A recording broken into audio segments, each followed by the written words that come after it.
അസ്സലാമു അലൈക്കും വറഹ്മത്തുള്ളാഹ്. ബിസ്മില്ലാഹിർ റഹ്മാനിർ റഹീം. ഭൂമിയിലുള്ള ജീവികൾക്ക് വേണ്ടി അള്ളാഹു ഒരുക്കിയ സൗകര്യങ്ങളെക്കുറിച്ചും ആ സൗകര്യങ്ങൾ മനുഷ്യരടക്കമുള്ള ജീവജാലങ്ങൾക്ക് അനുഗ്രഹമാവുന്നതിനെക്കുറിച്ചുമാണ് കഴിഞ്ഞ ആയത്തുകളിൽ പറഞ്ഞുകൊണ്ടിരുന്നത്. തുടർന്ന് പ്രപഞ്ചത്തിലെ എല്ലാ ജീവികളെയും ജീവിപ്പിക്കുന്നതും മരിപ്പിക്കുന്നതും അള്ളാഹുവാണ്.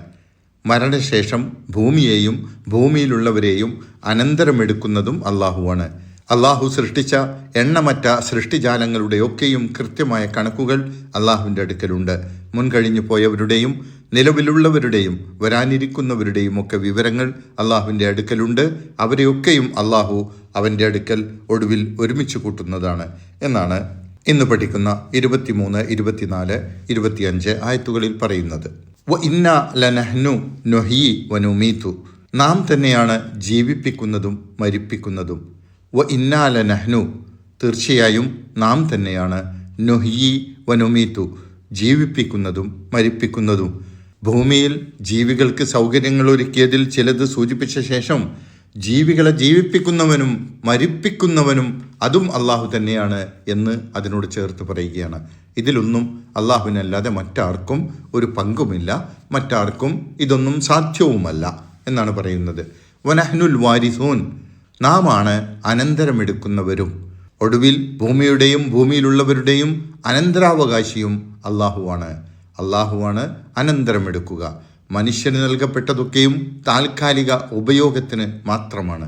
ഒടുവിൽ എല്ലാ ജീവികളും ഭൂമിയിലെ ജീവിതം അവസാനിപ്പിക്കുകയും അള്ളാഹുവിലേക്ക് മടക്കപ്പെടുകയും ചെയ്യുമ്പോൾ അള്ളാഹുവിൻ്റെ ഭൂമിയെയും അതിലുള്ളവയെയും അള്ളാഹു തന്നെ അനന്തരമെടുക്കുന്നു എന്നാണ് പറയുന്നത്.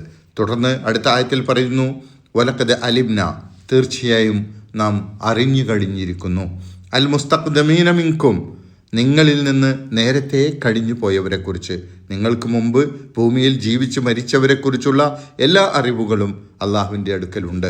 വലഖദ് അലിംനൽ മുസ്തഖ്രീൻ, വരാനിരിക്കുന്നവരെക്കുറിച്ചും നാം അറിഞ്ഞു കഴിഞ്ഞിരിക്കുന്നു.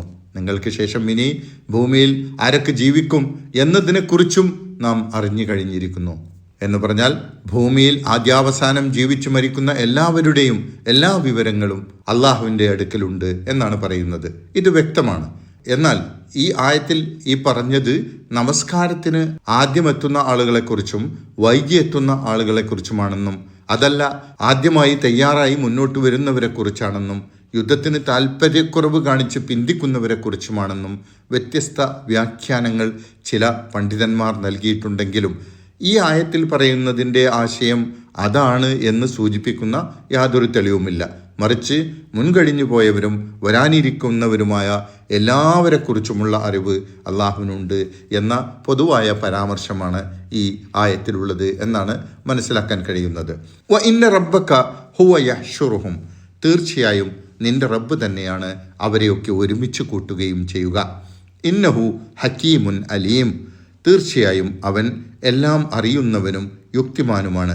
എല്ലാവരെയും ഒടുവിൽ അന്ത്യനാളിൽ അള്ളാഹു അവൻ്റെ അടുക്കൽ ഒരുമിച്ച് കൂട്ടും എന്ന് പറഞ്ഞ ശേഷം അവനെല്ലാം അറിയുന്ന യുക്തിമാനാണ് എന്ന് പറഞ്ഞതിലൂടെ ആ ഒരുമിച്ച് കൂട്ടൽ വെറുതെയല്ല. അള്ളാഹുവിനെ അനുസരിച്ചതാര്, അള്ളാഹുവിനെ ധിക്കരിച്ചതാര് എന്നതിനെക്കുറിച്ചുള്ള അവൻ്റെ വിശാലമായ അറിവിൻ്റെ അടിസ്ഥാനത്തിൽ രക്ഷാശിക്ഷകൾ ന്യായമായി നൽകുന്നതിനു വേണ്ടിയാണ് അവൻ ഒടുവിൽ ഭൂമിയിൽ ആദ്യാവസാനം ജീവിച്ച് മരിച്ചവരെ ഒന്നാകെ ഒരുമിച്ച് കൂട്ടുന്നത് എന്നാണ് അതിലൂടെ സൂചിപ്പിക്കുന്നത്. ഇനി തുടർന്നു വരുന്ന ഏതാനും ആയത്തുകളിൽ മനുഷ്യൻ്റെ സൃഷ്ടിപ്പിൻ്റെ തുടക്കം വിവരിക്കുകയാണ്. ഇൻഷാ അല്ലാഹ് അത് തുടർന്നുള്ള ക്ലാസ്സുകളിൽ പറയാം. അല്ലാഹു സുബ്ഹാനഹു വ തആല നമ്മെ അനുഗ്രഹിക്കുമാറാകട്ടെ. അസ്സലാമു അലൈക്കും വറഹ്മത്തുള്ളാഹി വബറകാതുഹു.